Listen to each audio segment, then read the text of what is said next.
Hello coding staff, this is our today's course snippet. इसका output बताना है 5 second में।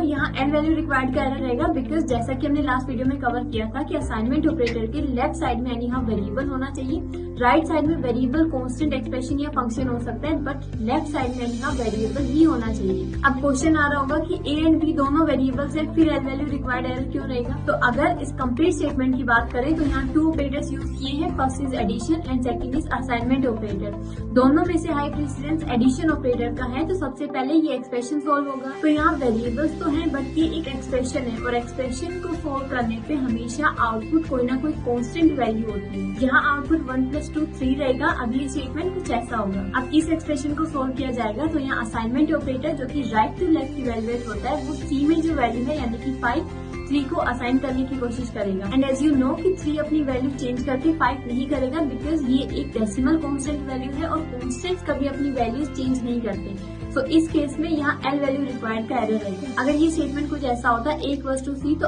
अभी असाइनमेंट ऑपरेटर के लेफ्ट साइड में वेरिएबल है, तो ये स्टेटमेंट बिल्कुल करेक्ट है। इस केस में C नाम के वेरिएबल में जो वैल्यू है यानी कि 5 A को असाइन किया जाएगा। आई होप आप लोगों को क्लियर हो गया होगा कि एल वैल्यू रिक्वायर्ड का एरर क्यों जनरेट होता है। अब इस कोर्स स्निपेट का आउटपुट आप लोग कमेंट करें और वीडियो पसंद आया हो तो लाइक शेयर एंड कमेंट।